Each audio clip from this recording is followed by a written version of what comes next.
Hey mamas, let's talk about postpartum rage. So I feel like I need to share this with you because I've had my first postpartum rage attack that I've had in probably 2 years this morning. And it dawned on me to share with you a little bit about my experience with postpartum rage. Maybe you will resonate with it and what I did to basically get rid of it until this morning and why it kind of popped up again. So let's get into it. What the heck is postpartum rage?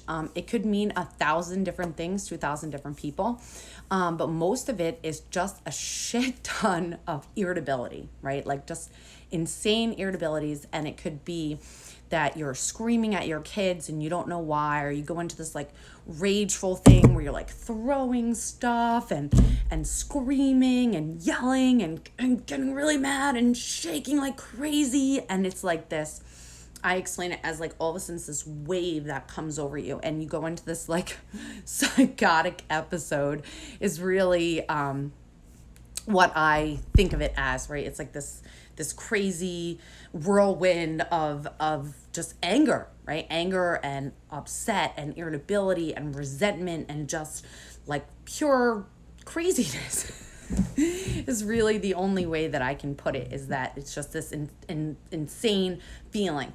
And for those of you who were like me, I was pretty calm. For the most part. I mean, in the past, before I had a child, I did have sort of some anger at certain points, but nowhere to this extent. And it can be scary. It definitely is something that made me realize kind of where shaken baby syndrome comes from, or why people beat their kids or hit their kids or go or abuse them or something like that. It definitely gave me a sense to understand where that came from. Although I never did those things, that's how I understood it to be, right? Once it was over, this immense guilt came over me. So if I had this crazy rageful act that I did where I was screaming and my son was crying and I was flipping out, as soon as I was done having this whatever I called it, psychotic episode, this immense guilt would come over and I would just cry hysterically and be like, what the heck is wrong with me?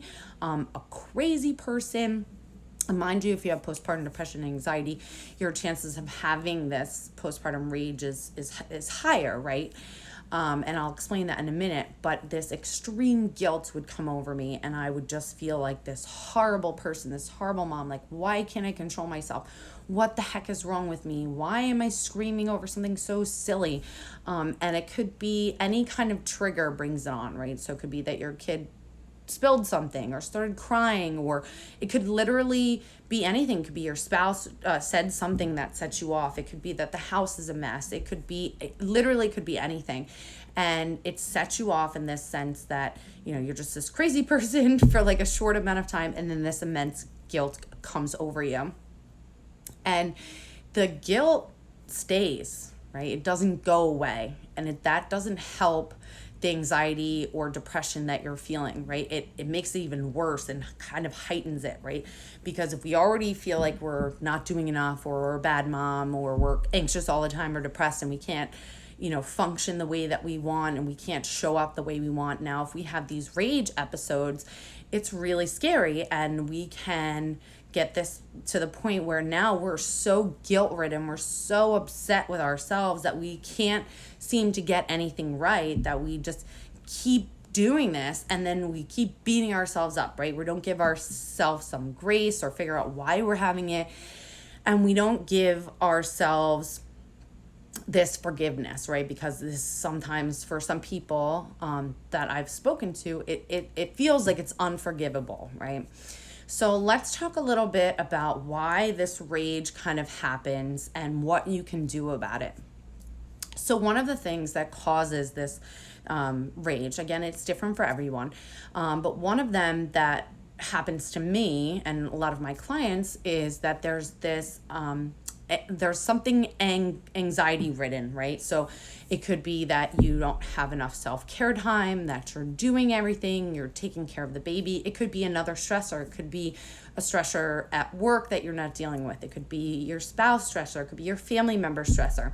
But there is something that is causing you even more anxiety than you maybe typically have. So if you don't have like postpartum rage every single day, like multiple times a day, and it just kind of comes out of nowhere, it could be that you're not dealing with a specific stressor. It could be that you're not handling your emotions or processing your emotions in the way that they need to be processed. Not taking enough time for yourself and healing. It could be that you're not receiving the amount of support that you need, whether it's mental, physical, spiritual support. Could also be, again, we always talk about this imbalance of the hormones. So it could be that you are not receiving the right amount of nutrition that you need, which is also causing your anxiety to be on high. Another thing is sleep deprivation, right? It can make a sane person crazy. So when we're sleep deprived and we haven't gotten the right amount of sleep, it could lead to irritability, which could then lead to this postpartum rage. And what I want to say to you right now is what I wish somebody said to me when I was having these episodes was that you're not a crazy person. You're not a psychopath. You're just not dealing with your anxiety in a healthy way or your depression in a healthy way, right? And you're not allowing yourself that time that you need to heal, that time that you need, and you're not asking for enough support. So I know that sounds like kind of mundane and easy to kind of, for me to say that while you're going through this attack, but honestly, that's really what I needed to hear. Was that it's time for me to take a step back. It's time for me to start taking care of me and focusing on me and not so much everybody else, right? And trying to do it all and trying to, be this perfect mom and perfect wife and perfect worker and all this kind of stuff, like to take that step back and start taking care of myself. So a couple tips I will give you if you're dealing with this postpartum rage is, one, allow yourself some grace and learn to forgive yourself.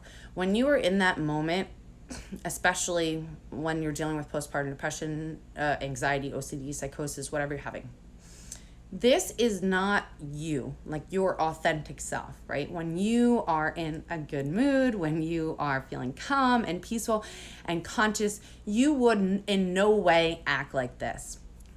There are too many things going on, too many stressors happening that have you act this way, right? So this is not your authentic self. This is your subconscious programming from childhood, subconscious programming from relationships, from your teen years. This is all subconscious programming. It's kind of like other people talking, right? So that I'll do in another video, but it's not you, right?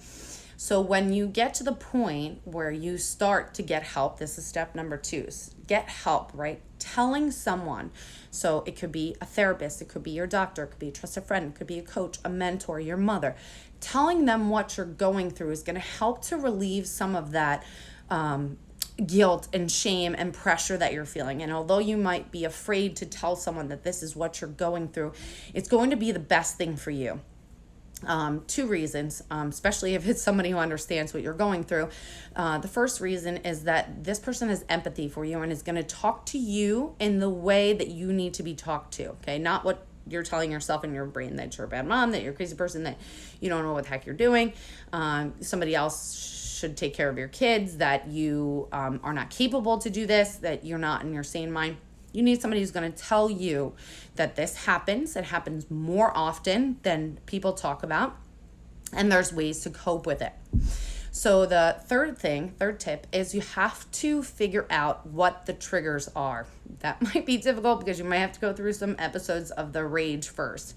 But again, most of the triggers are going to stem from like a source. So the source might be crying, right? Or a temper tantrum that your child's having, or something your spouse says, or something that your mother says, or something you read, or the house is a mess, or you have too many things. Figure out what the trigger is and why it is a trigger. So this is something you might need to journal about and take some time to really say, why does it make me this angry when X, Y, and Z happens?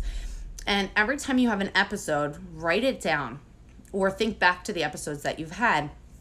And then you want to think about what led up to the episode. So, did you not have a good night's sleep the night before? Did something happen at work? Did something happen with your spouse, with a family member? Did something happen in addition to this triggering moment? And what was that thing? Or what were you worried about? Or what were you spending the day thinking about? Were you thinking about, what the heck was going to happen in the future? Something about something that happened in the past? What were your thoughts going through your mind that day that led up before the episode happened? And what this will allow you to do is figure out what that trigger is, right? What the trigger is, the crying, what led up to it. So the other stressors that led up to this giant event that you've had. And it will allow you to give yourself some grace, okay? Because when you start to see that there wasn't just one thing that set you off, although that might be the initial thing, not the main factor, it is not what led up to it. So there could be 10 or 15 things that led up to this giant event. It could be that the babysitter didn't show up, the kids were sick, again, I keep saying the house is a mess because I'm looking at my house. It could be any of those things. And so what you want to do is, as you are going through this and you're journaling about it, is now you want to figure out how you can prevent the attacks from happening. I call them attacks. I don't know if that's a scientific thing for it because I'm not a counselor, but I call it an attack because that's what it feels like. And what you'll do is you'll get to the point where you can start preventing it from happening. So, or getting yourself in a more grounded place before the event or attack happens, right? So if it is, let's say out of the 10 triggers that your house is a mess, the kids are sick, you didn't get any sleep, you had a fight with somebody, had a bad day at work or whatever. So let's say there's these 5 different things that are going on. What you want to do is kind of break those down. So on the days where, like, say I wake up in the morning and I know I didn't get any sleep because the kids were sick, and then I walk out of my room and the house is a mess, right? So now we're already up to like 3 triggers, right? And then I get on the phone with somebody and they piss me off. Now we're at 4. So what you have to realize is that all of these things start piling up, right? And so your anger level, your resentment, your upsetness, your anxiety, whatever's happening is now building. So what you have to do is start knocking them one at a time off, right? So if you got into a fight with somebody, you can't control what other people say or do. You're off the phone. Whatever happened, you have to put that in the past. If your house is a mess, start organizing it a little bit, or organize one space. Excuse me. If you're sleep deprived, you need to take a nap, or you need to call someone to come help you, or you need to call the babysitter, or you need to meditate for 5 or 6 minutes. There's a lot, or yoga nidra, whatever you need to start knocking that off. And then the next, I forgot what the other stressor was. Oh, you didn't sleep well, the kids are sick. So it could be that today you need to take them to the doctor. Today you need to call someone to watch them, whatever have you. So you want to start knocking, I don't know what happened. So you want to start knocking off those stressors so that you can feel more in control. A couple other things that you can do, like I always tell you, is we can tap, and I will do some more videos. You can tap on your anger or your anxiety or whatever have you. Another thing you can do is listen to subliminal messages. I'm pretty sure the guy I used was Thomas Hall on YouTube. And there should be a video like something like don't be angry anymore, and that really helped a lot, as well as the tapping through the anger and the rage, and figuring out that the anger isn't necessarily again, that's the surface issue. There's so many underlying things that are going on underneath. So figuring out, okay, this is anger, but what else is under there? Hurt, sadness, resentment, unforgiveness, not feeling worthy, not deserving, whatever have you. There's so much underlying under this anger, this rage. So figuring out what all of that is, and now I just completely lost my train of thought. So after that, you want to make sure that you're doing things to ground yourself. So that could be that you're thinking about putting your feet on the ground, standing straight up, and imagining roots coming down into the earth. That's a good grounding exercise. Some belly breathing. Inhale, extend your belly all the way out. Exhale, bring it in. Just like I was telling you on the video, the IGTV video from yesterday, are some of those things that you want to do to ground yourself, to find that space. And then the last suggestion I have to help you with the rage is black journaling. I did a story on this, and it is basically just writing all your negative emotions around whatever happened, the episode, writing down all your negative thoughts, why you are upset with yourself, why you hate yourself, or why you're so angry about what happened and what led up to this. You're going to write all of these negative things down about what you did, about how you're all upset about yourself, whatnot. When you're done, you're either going to burn it, take a lighter, burn that, rip it up, put it in the friggin' shredder, put it in the garbage, because you need to get all of this out. You need to get it out of your brain, out of your soul, because you're holding all that unforgiveness towards yourself. And I completely understand the unforgiveness that you feel. It's extremely overwhelming, it's extremely upsetting, and it's super sad. And you need to learn how to forgive yourself, that you are allowed this grace to make mistakes, that this isn't just you, and that there are multiple things that led up to it. And so learning what those things that led up to it and writing all of this down and burning it gets it out of your head, helps you to forgive yourself a little bit more. And I just want to say thank you so much for watching. And if you're experiencing this, please know it's not going to be forever. If you take these tips that I'm suggesting, I promise you that you will get to the point where you're managing it, and then you're controlling it, and then they're gone. And you'll have one episode every 2 years or something like that, just like I did this morning. So thank you so much for watching. And if you aren't already following me, follow me at the Unfamiliar Mom. And if you have any questions or concerns, please feel free to leave a comment below or DM me. I'm always open for suggestions for videos. And if you need any kind of support, I'm always here to help you. So thank you so much.